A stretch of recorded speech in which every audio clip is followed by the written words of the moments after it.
welcome to the show. Today we have an Enneagram expert chatting all things Enneagram, common ways that people mistype themselves, the upsides and downsides, and the fear that all Enneagrams have, and also why most of the online Enneagram type tests mistype people.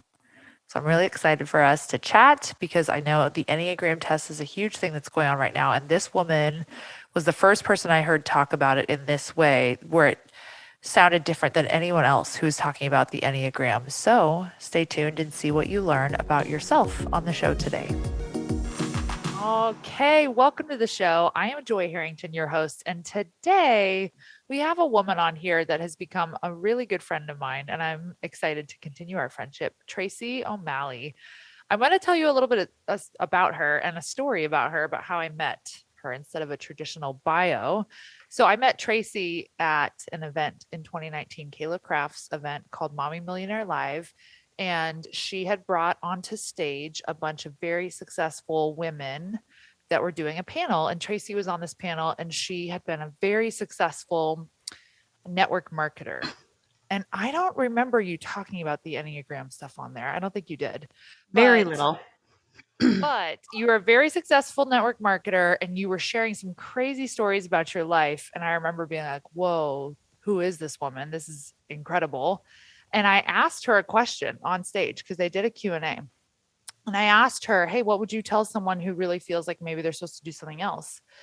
And you, I don't know if you remember this, looked at me and said, I would tell them, don't do it until you have a 6-figure MLM. Like you need to have the 6-figure first before you pivot.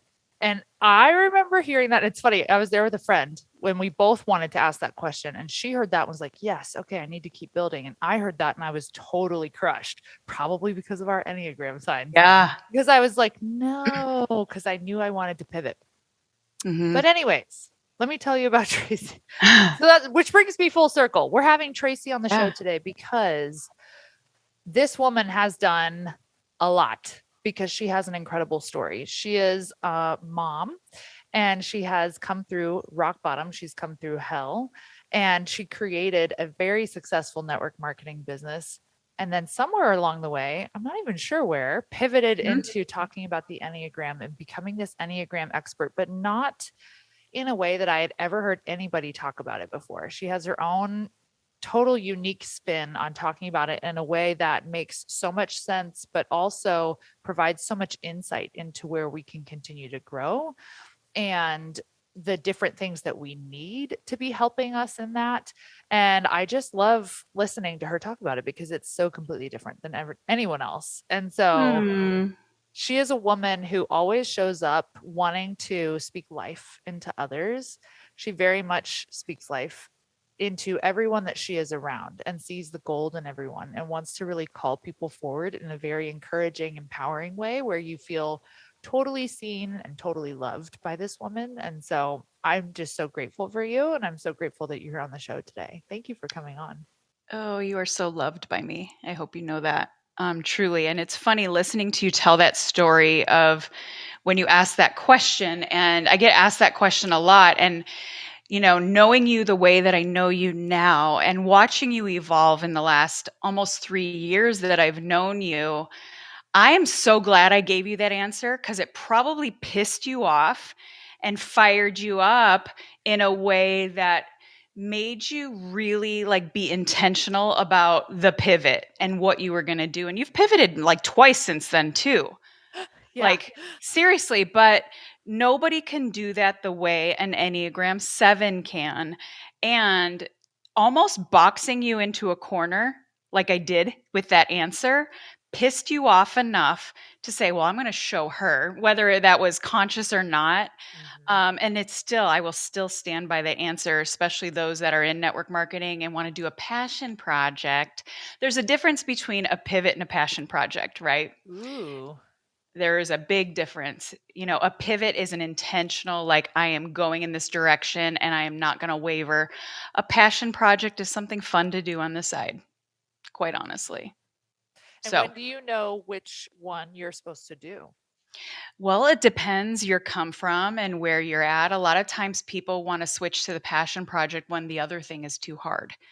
And they will use that as a cover instead of doing the uncomfortable things that it takes to have the success in that. That is not you. That is not you at all. You're fearless, and I love that about you. Aw, thank you. Well, this is a whole other topic we could dive Yeah. into, right? Knowing when to pivot. But first, let's talk a little bit about your story because Yeah. that is the thing that does stand out to me from that panel and you being on stage. Your story amongst anyone else stood out to me the most. I remember to this day bits and pieces of it. So, who is Tracy and Mm. what makes you who you are today? Well, I don't know if my story stood out more than the rest because I would probably had close to 15 to 20 years on most of the people. And I don't say that like I'm old or anything like that. I'm very young at heart. But the reality is I've lived a hell of a lot more life than most people because I'm like 100 days away from 50 years old, which is crazy to me. And I feel like I'm on version 6.0. Oh, And yeah. that's a beautiful thing. And there have been different stages of rock bottom, but who Tracy really is, just the logistical stuff. I am an Aries. I'm 97% Irish. I am an Enneagram 8, and those are very much my essence. Like if you meet me or in a room with me, you'll feel all that fire for sure.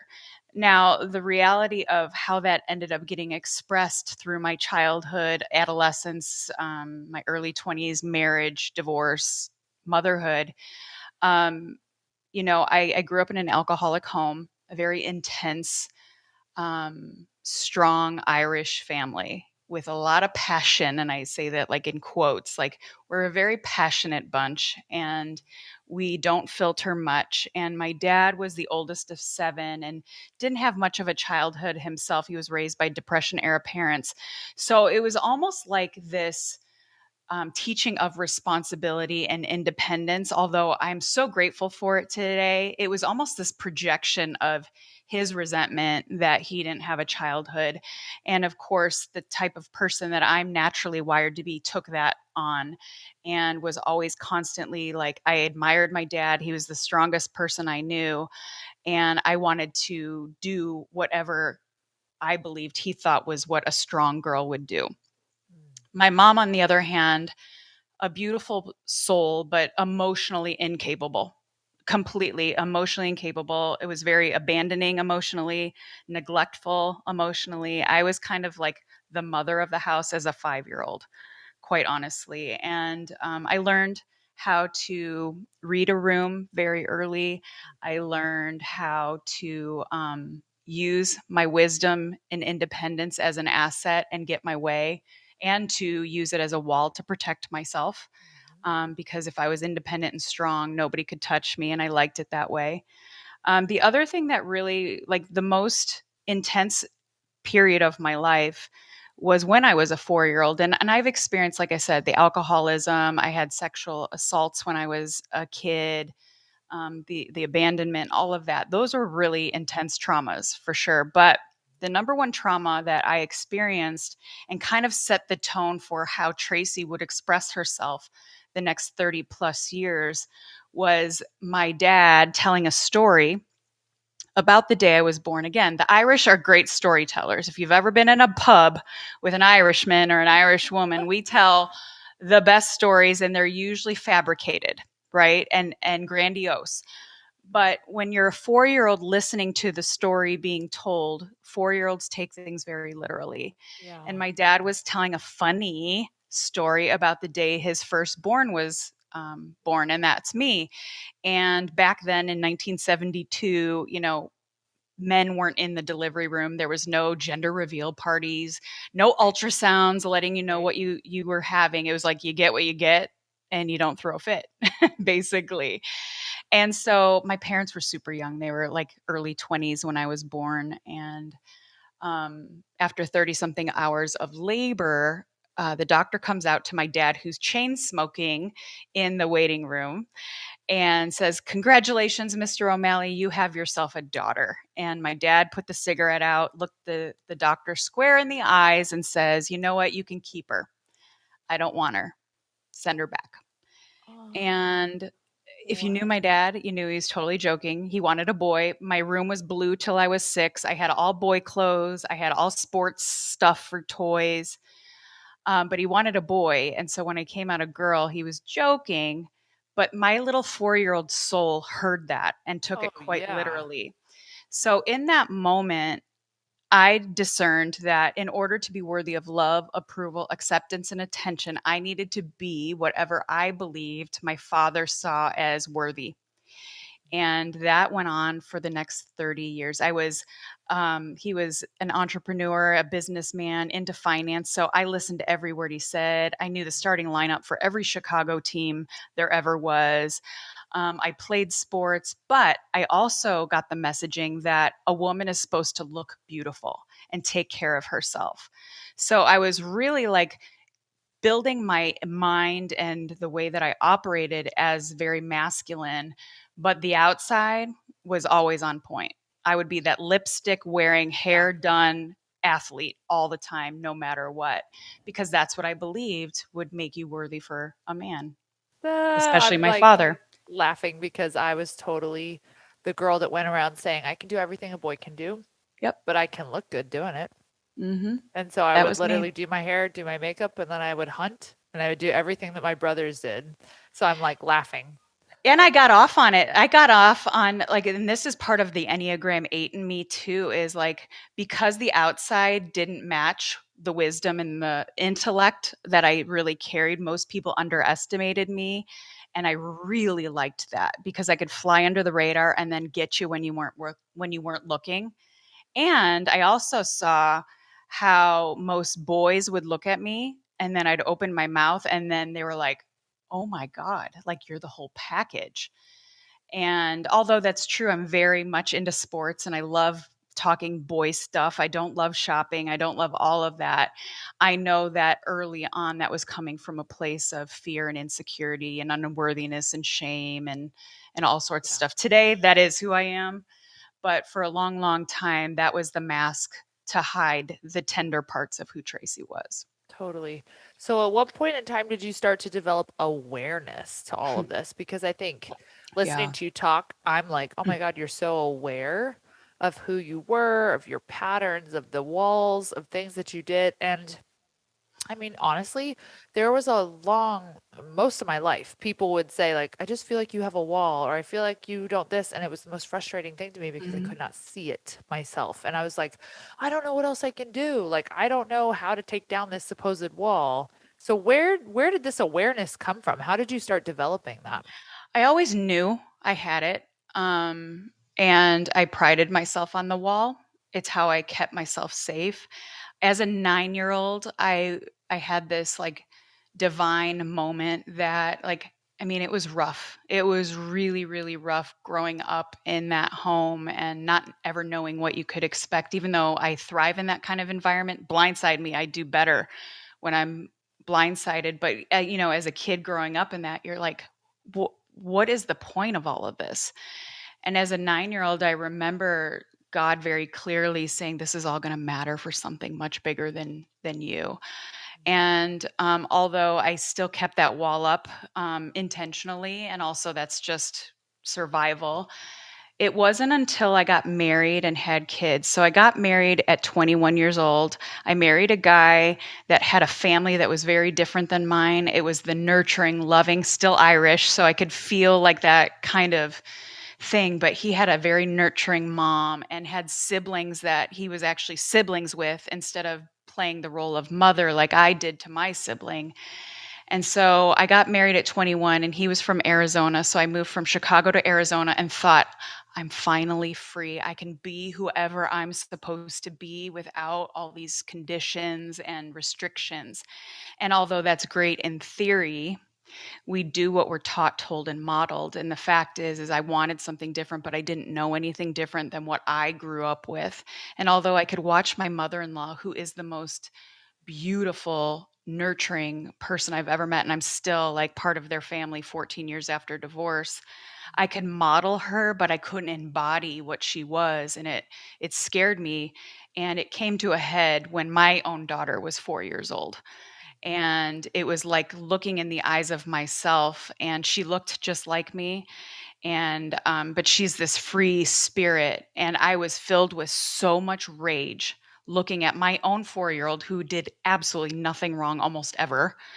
Yeah. And I was so angry at her that she got to have this free spirited, can be whoever she wants to be without conditions kind of life. And it was in that moment, like, I need some freaking help, because I'm going to do one of two things. I'm either going to project all of my shit onto her, or I'm going to try and box her into what I know to be true.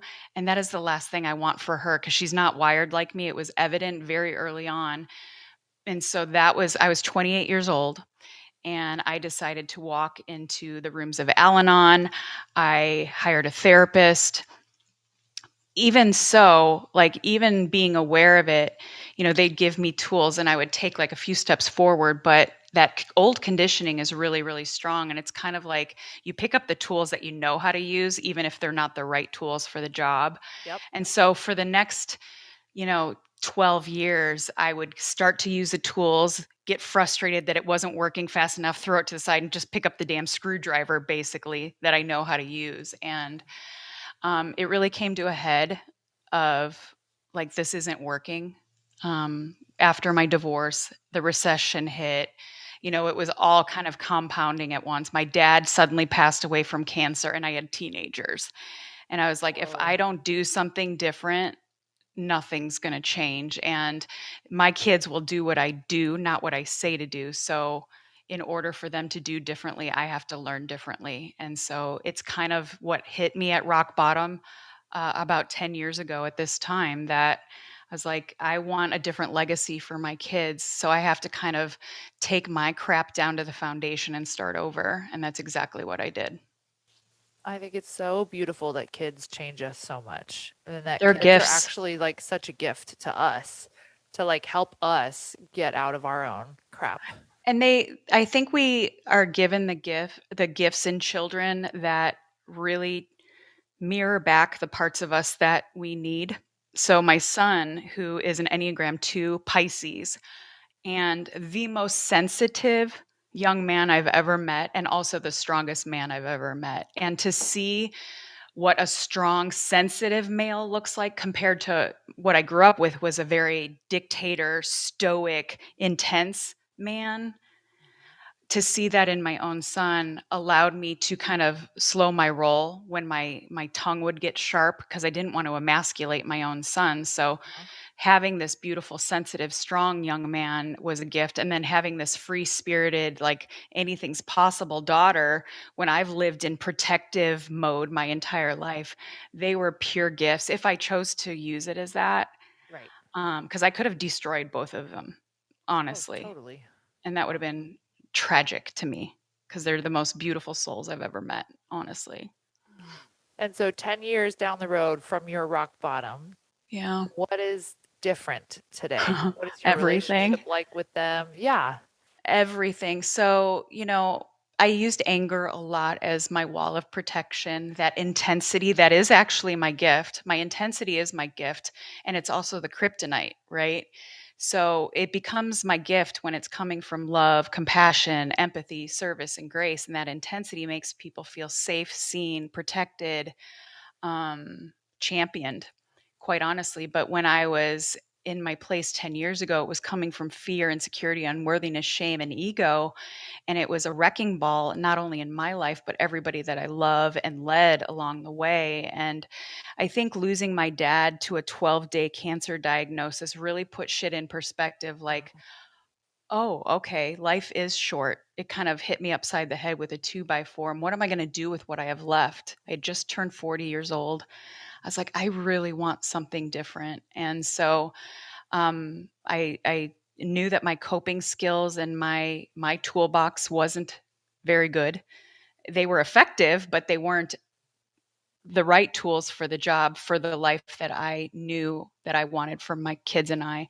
Like I said, I was a divorced mom, sole provider, emotionally, physically, spiritually, and financially. So the whole weight was on me.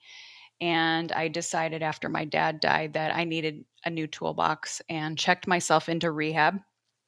I used alcohol, in a very unpredictable way. It wasn't like an everyday thing, but when I did, it was like you never knew what you're going to get.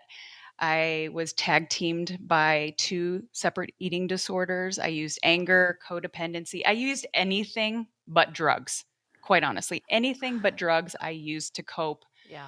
and to not feel or to feel. And so when I checked into rehab, um, I met my therapist, who I still see to this day. Aw. She is an Enneagram 8 as well. She's a little bit older than me. And she's like, I said to her, I'm like, listen, I'm a mess. And I'm going to put all the cards on the table because the obvious issue right here is the alcohol, but it's the least of my issues, quite honestly. It really was. It was the least of my issues. But all these other things I keep in my back pocket are what's going to take me and my children down. And so I put all the cards on the table. I said, I don't want to leave anything out because I know myself well enough that if we just kind of work on this, I'll yank this one out and I'll start dealing my own hand and stop letting God deal his hand for me. And so I was super honest with her with all of it. She was straight shooting. On day 2 of rehab, she wanted me to take an Enneagram test. And I was like, no, no, I don't want to do that. And I said, I clearly don't need another label. I'm in rehab.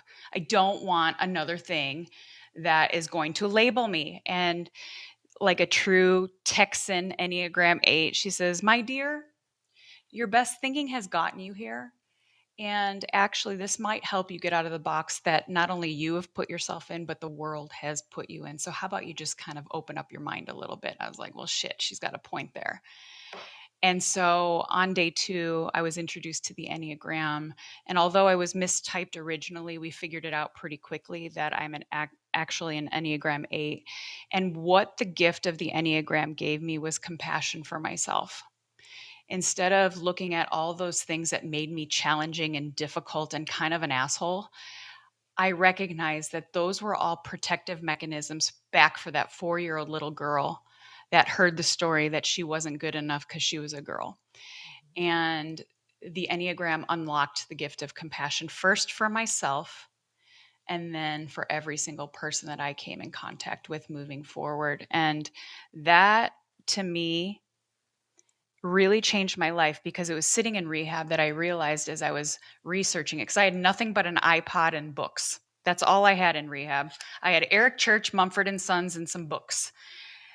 And Those I are was good reading, bands. I know, and I was reading about the Enneagram, and all of a sudden I was like, oh my God. Like I am not raising Enneagram 8s and I only know how to speak my 8 language, and no wonder everything that's in my heart and in my soul is not translating into the hearts of them. Because with my son, I walk in a room and he would have anxious reactions. People thought he had Tourette's because he reacted so strongly, even to my energy. And my daughter was an escapist. So it was very apparent that, like, just the way that I show up in a room makes an impact on my kids, and not in a healthy way if I'm not in a good place. And so it was in rehab that I started really diving in. And I realized very quickly what I had on my hands with my kids. And when I got home, I started just communicating a little bit differently. Instead of just my 8 way, I started communicating like I was talking to a 2 and like I was talking to a 7. And overnight, everything changed. And they were 14 and 15 at the time. And if you have teenagers, you know that, like, changing the dynamics of your household with volatile teenagers isn't always easy, especially when you're fresh out of rehab. I'd lost a lot of credibility and trust, but me just speaking in a way that they felt seen, heard, and understood automatically built trust and a whole new culture in my home, even while I was kind of getting my footing right out of Yeah, rehab. totally. I want to go back to a part of your story that you shared. First of all, I just want to acknowledge your courage when you were meeting with your therapist and you said, I'm going to lay all my cards on the table. Hmm. I think so many people are afraid to actually admit all the things and to put all their truth on the table because truth is really vulnerable and it's really scary. And I think most people spend their lives avoiding it. So I kind of Well, we want to, stay as sick as our secrets. So, like, I knew if I kept any secrets, it was just a matter of time. So, thank you. yeah. So I love that. But you talked about your intensity, and I know you as an intense person, but I want to talk very specifically to something because you said you didn't want to emasculate your son, and Hmm. that changed how you were showing up and communicating. And I want to touch on this because I just did a reel today talking about Mm, women treating their husbands like a child and then wondering why they don't have a good terrible. marriage. Yeah. And I've had a lot of people commenting on this reel asking in a genuine way, well, what else can we do? Like Huh. they don't even know what else to do because they're sitting at home saying, I want something different, but this is how he is. So what else can I do? They feel very disempowered. Hmm. So I would love to go down a little bit down this rabbit hole with you and even the shift that you made in your intensity, in Hmm. knowing how to show up in your intensity in an empowered way, but also not in an emasculating way Yeah, I mean, with I men. was the queen of emasculating. I'm just going to be really transparent. And when I look back at, like, and if I reverse engineer all my relationships with men that have failed, it really came down to that. I was the dream girl. Oh my God, I was intense. I love sex. I'm nice to look at from time to time. I love sports. I can talk money. I can make my own money. I mean, I'm a dream. I can cook. Like, I'm a dream girl. Yeah. But you back me into a corner or feel like you're going to betray or violate me, I would cut you to your core.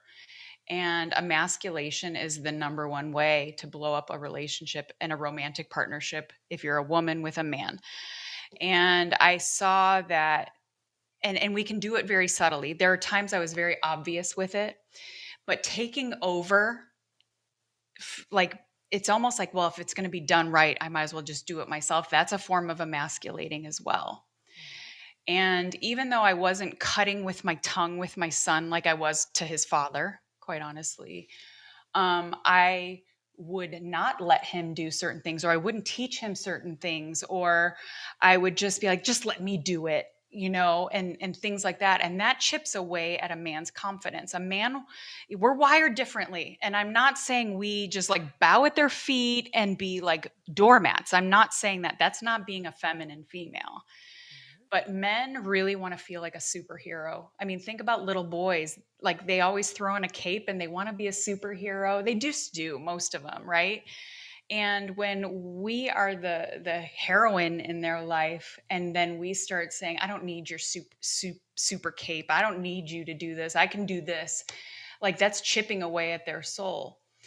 And how I started doing this with my son was like asking him how he felt and not judging him for it, or never saying you shouldn't feel that way. Or if, because he is very sensitive, I would never tell him like that's not something to cry about, or toughen up. Even though I'm like the toughest person I know, I recognize that that's not always a good thing. But something he said to me probably about 6 or 7 years ago, so he was maybe 16, because I was kind of that overburdened child where I was like that surrogate parent and really took charge in the household. Although that's made me independent, that also created a lot of unhealthy coping mechanisms and codependency. And it was about 8 years ago that, I didn't ever want my kids to be burdened just because I got divorced and just because my son was now the man of the house. I didn't want him to grow up before he had to sometimes. And there was times he would ask me if he could help me and he was genuine. And I'd be like, no, no, no, no, I got it. No, no, no, I got it. And I didn't realize that me being gentle and kind and thinking I don't want to burden him was actually emasculating him. And he called me on it with love. He said, Mom, I know that you can handle anything. You're the strongest person I know. You don't need anybody's help. It's clear. You've proven that you can do life all by yourself. And he said, but you want to know what you're doing every time you say that? He goes, you're robbing me of the chance to learn how to do something so I can go out into the world and be a confident man that can take care of his own house. You're here to teach me this stuff. So please don't hold back. You're not burdening me, but you're also not giving me the confidence that I'm going to need to move forward and feel like I can take care of my own household. And I was like, oh shit. Okay, okay, I will teach you Wow. everything I know with love and kindness. And like, thank God, like that bravery that took for him to say that to me, an intense Enneagram 8 is a true testament to how our communication had shifted Yeah. in the few years prior to that. And, now he's almost 24. The boy, you know, is incredible. And when he does decide to go build his own household, I know that my gentle feminine ways of teaching also empower the masculine in him as well. Can you give us a quick example, maybe, of how you show up in your significant other relationship today, where you can Yeah, ask for what you want and you need in an empowered way without just treating them like a child? Because I think that's what people genuinely don't know how to do. you're right. This and I think that intimate partnership is way harder than even with a child because when we look at our child, we can still recognize them as a little kid. Yeah. And no matter, I mean, my son is like a grown ass man with a beard and things, but I still picture like sweet 2-year old rosy cheeked Joey every Yes. time I look at him. Mhm. With our significant other or intimate partner, we didn't usually know them when they were little boys. So it's really hard for us to kind of picture that. And I got to say, like, I knew all of this, but you really don't test this out till you're in relationship. And for the last year and a half, I've been in a relationship with somebody that is very sensitive, very masculine though. And it has it has really been a challenge for me to ask for what I need because that feels weak to me, right? Like, because I'm so independent and all those things. But even though I'm independent, if I don't ask for what I need, resentment's coming. And then I will emasculate him. And then it blows up everything. And I don't ever want anybody to feel that. And so, I mean, I'm in this in the raw right now. Like, I am 100% in this right now. And I've had to say to him, like, this is really vulnerable for me. Every bit of my spidey senses going up and want to cut you and want to say things that hurt you because you're hurting me. And I know that there is not an intentional bone in your body that is trying to hurt me, not even a little bit. And that being said, I have to say, like, if you don't communicate this with me, I'm going to assume you're betraying and violating me, and I'm being as kind and compassionate as I can right now because I know that you're feeling like abandonment's coming, Mhm. right? Because his stuff is abandonment, Right? right? And when I feel like betrayal's coming, walls come up. So it's this dance of like, I don't want to put walls up with you, but I also feel like Mhm. when you shut down on me, I'm going to be betrayed. And it doesn't, this is the hard part about this is even when we're kind and gentle, it doesn't always mean that we're going to get what we ask for. True. And we can't just polish up the language of how we express it expecting perfection Mhm. because your person has decades of conditioning Mhm. that they have to unlearn as well. Now, the real goal, like you and Peter are doing so beautifully, is to be committed to this growth together. You don't expect perfection, but I expect a perfect effort in this every day. Mhm. I don't expect perfection. And with my guy, I'm like, listen, I know you got 52 years of this shit. I got 50. It's not going to happen overnight. I'm not always going to be so sweet and kind. There are days I'm going to be like, I'm going to cut you and you better run really fast. But my intent is always, and my actions will back up the intent. That's the other thing is the actions have to back up the intent to say, listen, this is hurting me and I need things to change. Otherwise, I'm going to have to make a decision here that I Right. really don't want to make, but I'm Totally. going to save myself if I have Yeah. to. So what I hear you saying, and I 100% agree with this, and this could be a whole other podcast, but Mm-hmm. it's talking about what's actually going on instead of just reacting to it. So it's talking about Correct. what's going on at a heart level. I call it heart language. So Totally. instead of just reacting to it, it's saying, hey, this is actually how I'm feeling. This is what I really want to do. Mm-hmm. And I know that it's not healthy and I know that it's not good, but this is what's being activated in me and this is what I need and this is what I'm asking for, right? It's Mm-hmm. definitely speaking from more of a heart level. But I want to, oh, if you want to say one more thing, Yeah, you and can. that's really hard to do because at the end of the day, like you think, like for me to even ask was a huge stretch. And then the realization that just because I, with kindness, ask for what I need, what I need doesn't necessarily mean I'm going to always get it. Like that felt like, oh my God, like that's next level heart line work and soul line work. And that's the scary part is you might be told no, or the actions will show a big fat no. Yeah. And then you have to make a hard decision and honor your own boundaries, which is where the real hard work comes in. It's one Yeah. thing to ask for it, but then when the actions aren't matching what this Uh-huh. person says, yes, I'm going to change that, or I'm going to work harder on that, then it's where the rubber really meets the road, Yeah. and you're going to have to either honor your boundaries in your soul, or compromise, or settle. And then you know what happens when Because we do that. you can't make anybody change, but you can No. decide for you what you're willing and not willing to do. Um, Yeah. I would love that. And I want us to pivot and spend the last 10 minutes talking about the Enneagram Yeah. because I just love listening to you talk about it. And you mentioned at the beginning when you were talking about yourself being mistyped. Hmm. I really want to touch on being mistyped because I think it's very common. So talk Yep. to us about the Enneagram and why is it so common for people to get mistyped? And are there certain numbers that are more commonly mistyped than others? Well, I think high achieving women, honestly, are the number one mistyped on the Enneagram. And 65 to 70% in general are mistyped based on online assessments. And the reason is although artificial intelligence is great, it can't take into account certain things like trauma, instinctual responses to life, which are what, in my experience with talking with thousands and thousands and thousands of people on this, that's why most people are mistyped, and especially why high achieving women are. I think most high achieving women have experienced a high level of trauma, and they had to be resourceful and resilient very early on in their life to protect themselves, to be self sufficient, to self preserve, to find significance, to have certainty. And so I think, especially women, because we're able to compartmentalize our life very, very easy, and we can multitask like nobody's business.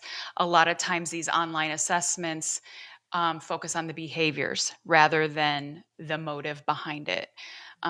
Knowing that my motive behind everything I do has to do with independence, autonomy, makes perfect sense why I can look very achiever like, especially if my back's up against the wall. So when I took my assessment 10 years ago, my back was completely against the wall. I was in rehab. I took my income down to zero. I needed to make shit happen.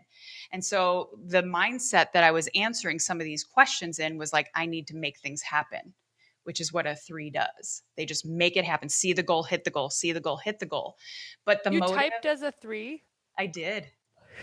I feel like three is the most common mistype, but It you tell is. me. Threes are the most common because most people that are taking an Enneagram assessment are into personal development. And a lot of times they'll answer based on where they think they're going or how they should look, or based on what podcasts have told them or their gurus that they're listening to have told them. Threes and eights are probably the most mistyped as well, especially women, because those are very assertive types. You know, when you're talking about high achieving women, those can be a front rather than, most of the time, that's just the wall behind or in front of the true motive of the person, which is what happened with you too. I mean, Exactly. makes perfect sense why you were mistyped as a three as well. Oh, yeah. But what I love about the Enneagram is when we can kind of reverse engineer, like all nine Enneagram types have a very specific motive that is very unique to them. Now, they usually fall into one of three categories of significance, certainty, or independence and justice and truth. But there's like a sub level of that for each of those types. And then each Enneagram type has a very, very specific fear that if we did the 6 degrees of separation for you, let's say, like at the end of the day, joy will never be put in a box, which is hilarious when we go back to the front of this conversation. When I answered your question, I basically put you in a box by saying that. And you're like, oh, hell no. I know. Like, that is That's like why it was she, so crushing. I was like, yes, no. yes. Like, You need to have options. There is nothing off the table, and do not put you in a box. And that is your biggest fear. And if we really kind of reverse engineer your entire life where like things where the rubber met the road for you, it was because you felt like that was about to happen, whether it was in your marriage or in your businesses or as a mother in your family growing up with as many kids as you did makes perfect sense. Yeah. And same thing for me, like when I look back, it's why I can have compassion with myself and why this is a great compassion tool, not just for yourself, but when I'm talking to somebody like you who I may have misjudged very harshly before I knew this information, or my own children. I mean, I would have looked at my own Enneagram 7 daughter and be like, how is she from me? Can she even focus for a second? And instead, I'm like, wow, that's her gift. Like, she's teaching me that anything's possible. I don't know how she functions, but I can respect that and honor that. And also, when we can speak to people in a way that like you see them and you're not trying to change them, you Yeah. know what? They're a lot more receptive to your gifts that you can bring to their life too. And True. that has been what was the number one reason I had success in network marketing. Because if you think about my network marketing team, like I built it from zero to $1 million in 2 years. Income, 2 million or $1 million income in 2 years. Amazing. And now it's like 9 years old. There's over 120,000 people in my organization. There's 7 millionaires that have been built in Oh, my organization, represented by that's six amazing. different Enneagram types, and not one of them is an Enneagram 8. And that is a true testament that I could speak life into anybody and encourage and empower them in a way that felt good for them. And also, they felt seen, and Yeah. I wasn't trying to control that, and then could push them out of the nest and say, go and fly. Yeah. And I've done that in my household as well. I have two independent, very strong willed, beautiful humans that I've raised. And, in my romantic partnership, it's, I look at this now, I'm like, God, if I did not know this information, the way that I would have crushed his spirit unintentionally. I I'm so grateful. And as I think about even, you know, blending into his children's lives and his ex-wives' lives, his ex-wife life, like having this tool in my toolbox really allows me to be the very best I can for anybody that I touch in a way that makes them feel like, wow, she actually gives a shit. And I do. Yeah, for And I sure. do. Could you give us a really quick, maybe like 30-second or maybe even 1 minute synopsis? Let's say 30-second synopsis on each number Yeah. to give Yeah. us just a little bit of who each number is?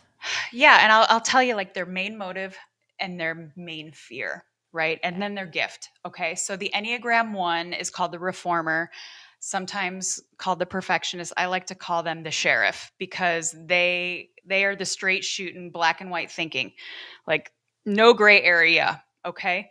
Their biggest fear is being wrong or not good. And so like they're very literal. Like you tell them the rules, they will follow the rules. And they're very high standards, high integrity. They're the integrity police. Their biggest fear is not being good. So if you're critical to them, they can get very snappy, very, very snappy, and they can have a sharp tongue too. Their inner critic is bigger internally than outwardly. As harsh as they can be outwardly, they're more so even internally. The Enneagram 2 is the considerate helper. They're the most compassionate, empathetic on the Enneagram. They're all about relationships and connection. They're beautiful people. Their biggest fear is not being loved or liked. And so, where this can kind of go sideways is codependency and giving to get. But they really do make us all feel nurtured and taken care of. A lot of times it's not from the healthiest place, but when they can have boundaries, like they're what makes us all better. Enneagram threes, everybody wants to be a three, the competitive achiever, because they see the goal, they hit the goal, they crush life, right? The dark side to them is they actually believe that their only worth comes in what they do, what they achieve, or how they appear to the world. So they can kind of be, you know, looked at a little bit fake. If you are in their vicinity, you can feel like just a number or a pawn in their game. You're only part of their story as long as it benefits them. When they really understand that their worth isn't tied to that, they are great leaders and they set the tone. They're great pace cars because they make us all step up because they get things done and they're very resourceful and resilient too. The Enneagram fours are known as the individualist or the romantic. That is what I'm dating right now, which is challenging. They're the most emotional on the Enneagram, the most intuitive on the Enneagram. They are great storytellers. They find significance internally. So they're on this constant quest of figuring out who they are. That's why they're artists, musicians, comedians, things like that. Um, they think that something's missing in them a lot of the time. And so this is why they will withdraw. But when they recognize that they don't have to be so over the top unique to have significance and they can just really hold that emotional kind of room for people, um, they are a safe place and they make us all feel things that's why me being in a relationship with a four is incredible because he makes me feel things that I've always been afraid of. Like it's amazing. And he's not Wow. rattled by intensity. Okay. I really resonate with 4 too. I That's know. interesting. Well, a 7 and a 4 are kind of connected in a little bit of ways. Like Okay. they really are mistyped as each other a lot. Okay. I can see Um, that. so the fives are the quiet investigator, and they are the most introverted on the Enneagram, and they have a motive of having enough resources, being equipped, and have enough wisdom. So they kind of hoard it. Like they're always wanting to be prepared with their wisdom and energetic resources that we don't even get to experience their gifts because they're afraid that they won't have enough, which is crazy because they're brilliant. Like if you ever want to know something about something, give that assignment to a five and they'll go down the rabbit hole of Google and become the expert on anything. They also have the beautiful gift of not being attached emotionally. So there's a time and place for emotion, right? So their gift is that they don't get emotionally attached, so they can be very objective. But that is also their downfall, is that they don't get emotionally attached and people can feel abandoned by them. My mother is an Enneagram 5. Mm. And so her ability to be not attached from the time I was 4 years old is very hurtful as well. So you can see where that can come into play. Now, the Enneagram sixes, they are the loyal skeptics. They are the best collaborators on the Enneagram. They are the worst case scenario thinkers. They're the most strategic on the Enneagram, mainly because they want to be prepared and equipped at all times. They need lots of questions answered. They need lots of supplies.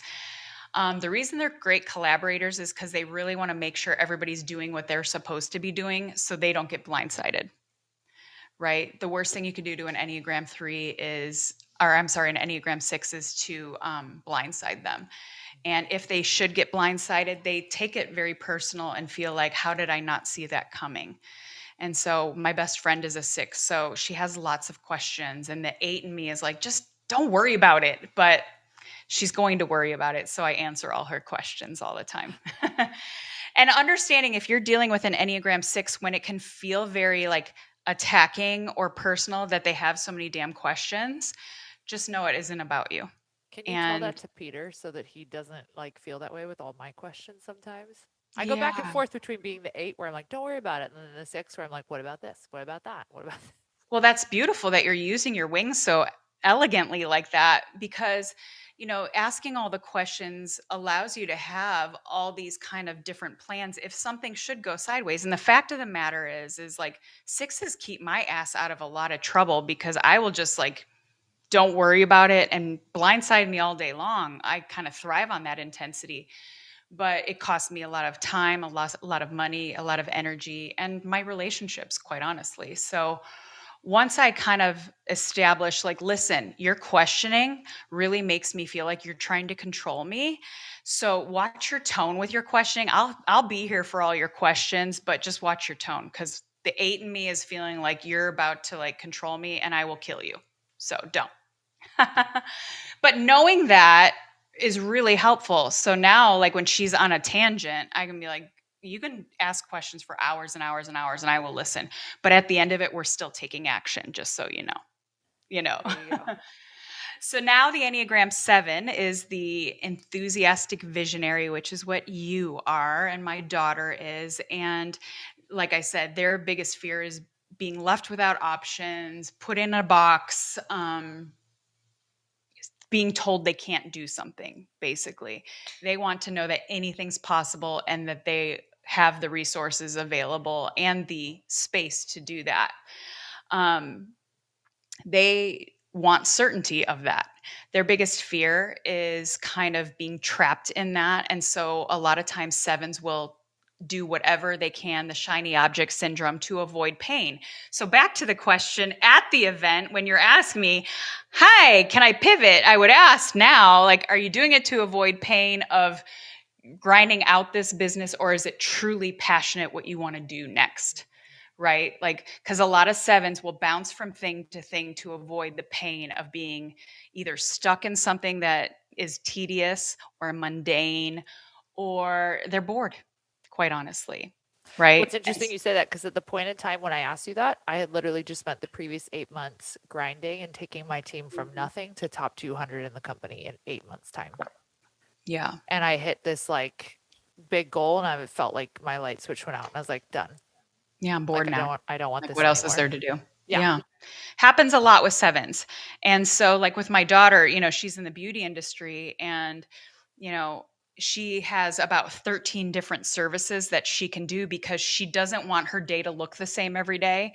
So, although makeup is like her favorite and it's creative and she can do something different every day, it's why one day she'll wax vaginas and do spray tans and microblade eyebrows and do all sorts of different things every day, because although it's in an industry, every day is different and that's what she loves. And knowing that about her, when I was setting her up with her career path and her education, knowing this, I didn't want her pigeonholed into one thing. And so we really structured her education in a way that she could do all the things all the time and anywhere, which is a gift for her. Yeah.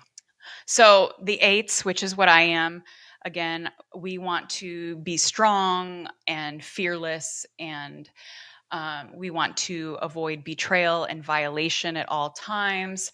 So a lot of times that protective challenger in us, that aggressiveness, that domineering, kind of decisive, quick decision making, is a way for us to prove to ourselves and the world that we're the strongest in the room. It's how we have independence and autonomy, and we won't be controlled. We don't have to be in control of everything, but we won't be controlled. And if we don't feel like the leadership has things under control, it's when we take over and can be a bulldozer. I will for sure do that. Yeah, for sure. Sevens are very aggressive like that too. Like, it's like, no, move out of the way.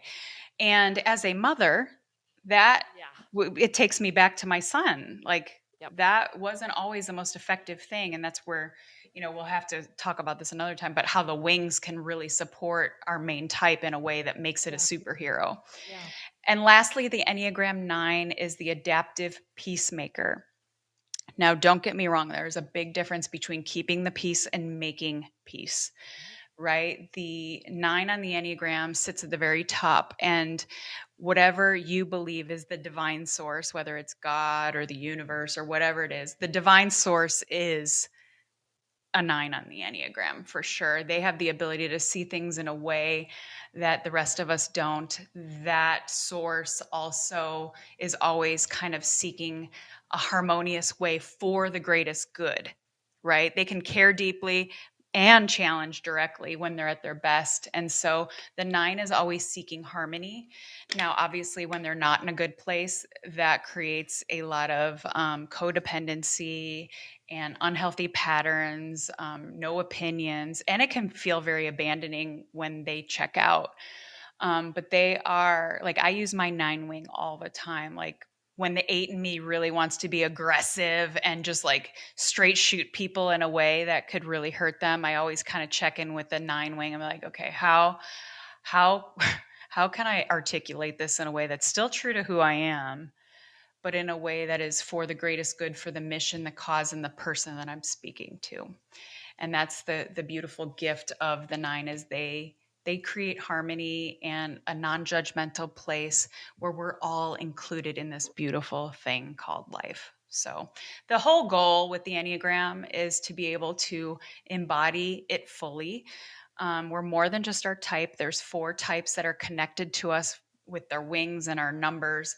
But as we grow in this, like this isn't a labeling system and this isn't to put us in a box. It's to allow us to use the framework to navigate the parts of our life that maybe challenge us and the ones that have us stepping into our greatness. And that's why the way that you hear me talk about it is way different than anybody else, because not only do I see the beauty in it, I've used it to completely overhaul my whole life and break generational patterns that have gone on for centuries in my household, make millions of dollars and raise 2 incredible humans and go into my 5th decade, my very best version of myself. And that is the gift of the Enneagram when used properly. Ah, thank you so much for sharing that with us. I always You're love welcome.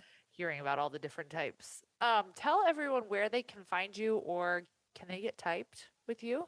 Yes, you can get typed. I can type your families. I can type your teams. I do a lot of like family and teamwork. It's so Mm. fun. But you can go and find me on Instagram if you want to kind of like scope me out, especially more skeptical types. I totally get that. I would want to make sure like I knew what I was talking about. You can find me on Instagram at Tracy_O'Malley. If you know, like, you want to go down the process, it's probably the most seen, heard, and understood you will have ever felt in 90 minutes time if you get on a typing session with me at tracyo'malley.com, the work with me section. It's powerful. It's powerful. It is. It's totally powerful. I want to do a family session for sure. I would I will love make sure and link your website in the show notes. Everybody go follow her. And you have a podcast too. Can't they that. listen to your podcast? Yes, that is probably the best resource. It's called the Leadership Formula, and this is leadership in your homes and in your businesses and in your life. Like to become the ultimate leader in your life, like you have to be able to lead yourself. And so the Enneagram is a great tool in that. I have over 200 episodes. You can binge and listen to all the different episodes. I do live typing sessions on the air with like yours truly here, Uh-huh. Joy. I did her typing session. Those are some of the best episodes to listen to, even if it's not your type, because you really hear into the mind and the heart and the soul of maybe people that you lead and love. And you'll be like, oh shit, no wonder there's a breakdown in communication, and have a deeper understanding and compassion for those that are in your life. It's an awesome podcast, I gotta say. Yeah, definitely go check it out. And thank you so much for coming on the show today and sharing Oh, your girl, time and your I love stories you. and your knowledge with us. You are one of my favorite people, and it's been so awesome to watch you over the last 2.5 years that I've gotten to know you, and you've really been on my radar to just step into this beautiful, incredible powerhouse of a woman that you are. It's Oh, incredible. roll right back at you. I feel the Thank same you. way about you. There's definitely like a soul connection there. For So, sure. You're an amazing girl. Thanks for having me on. yes, and everybody, don't forget if you loved this episode, take a screenshot. You can tag us on Instagram and tell us what you learned or maybe what you think your type is. Definitely tag Tracy. It'd probably be fun for her to see that. I would And love then, it. as always, we'll see you back on the show.